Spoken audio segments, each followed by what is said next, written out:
Assalamualaikum Bapak, perkenalkan nama saya Fitri Nur Isma, mahasiswa yang sedang melakukan penelitian mengenai asal-usul dan budaya Desa Kedungenang.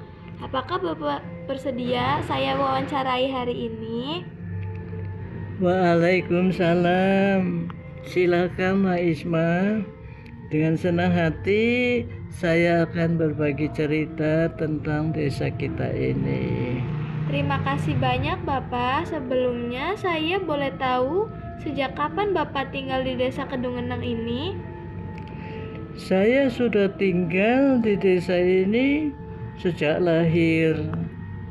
Sudah lebih dari 70 tahun. Orang tua saya juga pun asli dari di sini. Bapak, bagaimana cerita asal-usul berdirinya Desa Kedungenang menurut yang Bapak ketahui? Menurut cerita para leluhur yang pernah saya dengar, desa ini sudah ada sejak ratusan tahun lalu.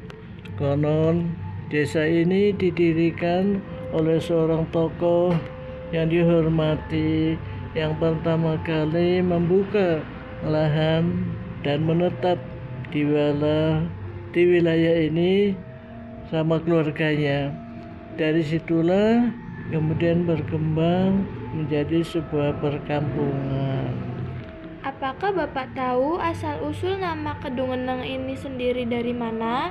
Setahu saya, nama Kedungenang berasal dari kata kedung yang artinya cekungan atau bagian sungai yang dalam, dan neng yang berarti diam atau tenang. Jadi Kedungenang itu artinya kurang lebih cekungan air yang tenang. Memang dulu di sini ada aliran sungai yang cukup dalam dan tenang airnya. Siapa saja tokoh yang berperan penting dalam sejarah awal berdirinya desa ini, Pak? Pendiri Desa Kedungenang ini dikenal dengan nama Kencana, Nak. Beliau adalah tokoh yang dihormati dan menjadi cikal bakal berdirinya desa ini. Yang menarik, beliau wafat dan dimakamkan di sebuah tempat yang dulu dikenal dengan nama Kubang, yaitu sebuah lubang besar di tanah. Namun seiring waktu tempat itu menjadi rata karena terjadi banjir besar yang menimbun lubang tersebut. Sekarang tempat itu dinamakan Kubang Kencana sebagai penghormatan kepada beliau. Cerita ini masih didengar oleh warga sesepuh di sini, meskipun tidak semua tercatat secara tertulis. Adakah peristiwa penting yang Bapak ingat dalam sejarah Desa Kedungenang? Ya, tentu ada. Salah satunya masa penjajahan dulu. Warga desa juga ikut merasakan susahnya. Kemudian setelah kemerdekaan, pembangunan desa mulai berjalan perlahan. Lalu ada juga saat jalan-jalan desa diperbaiki dan listrik masuk desa. Itu menjadi momen bagi kami semua. Sebelum agama Islam masuk, kepercayaan apa yang dianut oleh masyarakat sekitar di Desa Kedungenang, Pak? Menurut cerita yang saya dengar dari orang-orang tua dulu, sebelum agama Islam masuk ke Kedungenang, sebagian warga Kedungenang sendiri ada yang menganut ilmu kebatinan. Bahkan beberapa di antara mereka sampai berguru ilmu kebatinan ke desa Pengarasan yang tidak jauh dari sini. Itu kepercayaan yang bersifat mistis dan sudah ada sejak lama di kalangan warga. Namun seiring berjalannya waktu, agama Islam mulai masuk dan berkembang di wilayah ini. Salah satunya melalui pengaruh Sunan Gunung Jati. Beliau adalah salah satu wali Songo yang sangat berperan dalam penyebaran Islam di wilayah Jawa bagian barat, termasuk daerah Cirebon dan sekitarnya. Perlahan-lahan masyarakat memeluk Islam dan ajaran kebatinan itu pun mulai ditinggalkan. Masya Allah, jadi Islam masuk ke Kedungenang melalui jalur dakwah Sunan Gunung Jati apa? Luar biasa sekali sejarahnya. Iya betul, itu yang membuat kita sebagai warga desa harus bangga dan bersyukur. Islam yang kita anut sekarang ini adalah warisan dari perjuangan para wali yang luar biasa. Oleh karena itu, menjaga nilai-nilai keislaman di desa ini adalah tanggung jawab kita bersama. Lalu, tradisi atau budaya apa saja yang dulu sangat kuat dan berkembang di desa Kedungenang ini, Pak? Dulu banyak sekali, Nak. Ada sedekah bumi setiap tahun, ada pengajian rutin, gotong royong, membangun rumah atau membersihkan lingkungan, kenduri, syukuran, dan juga kesenian seperti kuda lumping dan hadroh. Itu semua dulu sangat hidup di masyarakat. Bahkan ada juga seni buruk dan pertunjukan wayang kulit. Untuk wayang kulit sendiri, dalangnya dulu adalah orang asli Kedungenang sendiri, namanya Pak Rasbin. Beliau sangat dikenal dan disegani sebagai dalang yang piawai. Masyarakat dulu sangat antusias kalau ada pertunjukan wayang yang dibawakan oleh beliau. Apakah ada tradisi atau budaya yang menurut Bapak sudah mulai hilang atau berkurang sekarang? Ada, Nak. Yang paling saya rasakan adalah gotong royong. Itu sudah mulai berkurang. Dulu kalau ada orang yang membangun rumah, tetangga sekampung ikut membantu tanpa diminta. Sekarang orang sudah lebih suka dan sibuk sendiri-sendiri, apalagi anak-anak muda yang banyak merantau. Menurut Bapak, apa penyebab utama mulai hilangnya tradisi-tradisi tersebut? Menurut saya, pengaruh teknologi dan modernisasi sangat besar.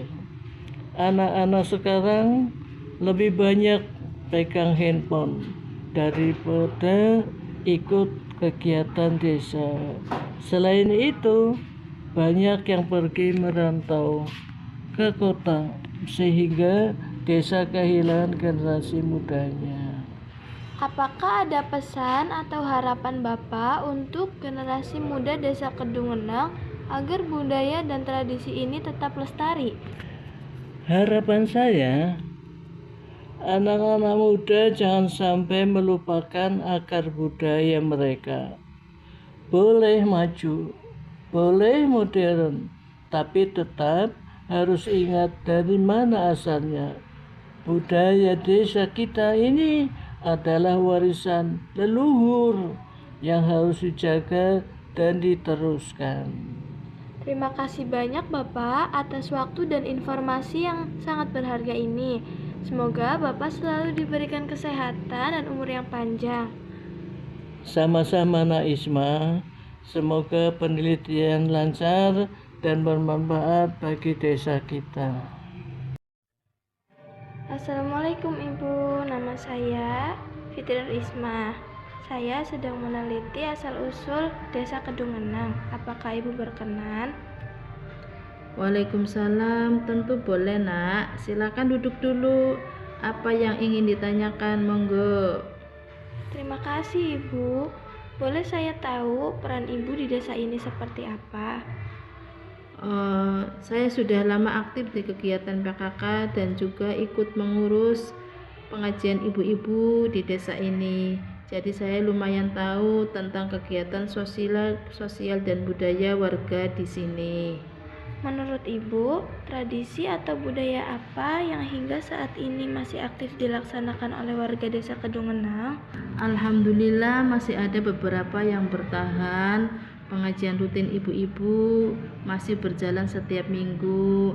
Kemudian ada juga tradisi sedekah bumi yang dilaksanakan setahun sekali sebagai bentuk rasa syukur atas hasil bumi. Terus tahlilan dan kenduri juga masih dilakukan oleh warga ketika ada hajatan atau memperingati hari tertentu. Bagaimana bentuk upaya pelestarian yang dilakukan oleh masyarakat dan pemerintah desa, Bu? Dari sisi masyarakat, kami berupaya tetap mengadakan kegiatan-kegiatan tersebut secara rutin dan mengajak warga untuk berpartisipasi. Untuk sedekah bumi misalnya, pemerintah desa ikut memfasilitasi dengan menyediakan tempat dan kadang memberikan bantuan konsumsi. Kami juga sering mengajak anak-anak muda agar mau ikut terlibat dalam acara tersebut. Wah, apa ada kesenian daerah yang masih lestari di desa Kedungenang? Ada nak, kesenian daerah masih ada. Biasanya itu tampil dalam acara pernikahan atau hitanan. Tapi memang sudah tidak sebanyak dulu sih anggotanya, karena anak-anak muda sekarang sudah banyak yang merantau.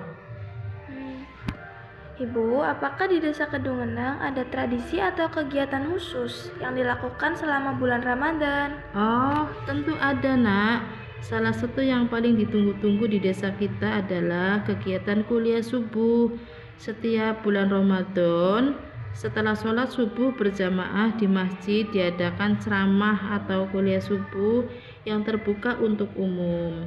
Tapi yang menjadi ciri khasnya, kegiatan ini lebih ditujukan untuk anak-anak SD agar mereka sejak dini sudah terbiasa memakmurkan masjid dan mendapatkan ilmu agama secara rutin. Wah, menarik sekali. Selain kuliah subuh, apa ada kegiatan lain juga yang rutin dilaksanakan di pertengahan bulan Ramadan? Ada nak. Di pertengahan bulan Ramadan biasanya diadakan lomba Pildacil atau pemilihan dai cilik di masjid. Anak-anak SD berlomba-lomba untuk tampil berdakwah di depan umum. Kegiatan ini sangat dinantikan karena selain seru juga menjadi ajang anak-anak terlatih berani berbicara di depan banyak orang sambil menyampaikan pesan-pesan agama. Orang tua pun antusias hadir untuk menyaksikan putri-putrinya tampil, apalagi ada door prize yang luar biasa. Masya Allah, tradisi yang sangat positif sekali ya Bu. Berarti, apakah kegiatan-kegiatan di bulan Ramadan tersebut sudah berlangsung lama di desa Kedungenang ini? Tentu sudah lama banget. Sudah berlangsung bertahun-tahun nak. Kegiatan itu sudah menjadi tradisi tahunan yang selalu dinantikan warga, khususnya anak-anak dan para orang tua. Kami berharap kegiatan seperti ini bisa terus dipertahankan karena manfaatnya sangat besar untuk membentuk karakter anak-anak desa sejak dini. Menurut Ibu, tradisi apa saja yang sudah mulai jarang dilakukan atau bahkan hilang di desa kita? Yang paling terasa itu gotong royong. Nah, dulu kalau ada yang punya hajat, seluruh tetangga datang membantu tanpa harus diundang.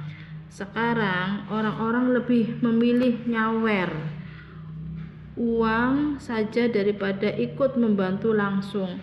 Selain itu, tradisi ngorot dan beberapa permainan tradisional anak-anak seperti gangsing dan congklak sudah jarang sekali terlihat. Menurut Ibu, apa faktor utama yang menyebabkan tradisi-tradisi tersebut mulai hilang? Menurut saya penyebab terbesarnya adalah pengaruh Jongjet dan anak-anak sekarang lebih suka bermain di dalam rumah dengan handphone daripada bermain di luar bersama-sama dengan teman-temannya. Selain itu, perubahan pola pikir masyarakat yang semakin individualitis juga menjadi faktor penting. Apa dampak yang Ibu rasakan dari hilangnya tradisi-tradisi tersebut terhadap kehidupan warga desa? Dampaknya sangat terasa, Nak. Rasa kekeluargaan dan kebersamaan antar warga mulai berkurang. Dulu orang saling kenal dan saling peduli. Sekarang bahkan ada yang tidak tahu nama tetangga sebelah rumahnya. Ini yang membuat saya prihatin karena itulah ciri khas desa yang seharusnya kita jaga. Apa harapan Ibu ke depannya terkait pelestarian budaya dan tradisi Desa Kedungenang? Harapan saya yaitu pemerintah di Desa Kedungenang dan masyarakat bisa lebih serius bekerja sama untuk melestarikan budaya kita. Misalnya dengan mengadakan festival budaya desa secara rutin atau memasukkan kegiatan budaya lokal dalam program Karang Taruna. Yang terpenting anak-anak muda harus aktif karena berkalah menerus kita. Terima kasih banyak atas waktunya dan informasinya Ibu. Semoga selalu diberi kesehatan. Sama-sama Nak Isma, semoga penelitiannya bermanfaat ya, dan semoga desa kita semakin maju tetapi tetap tidak lupa budayanya. Terima kasih Ibu.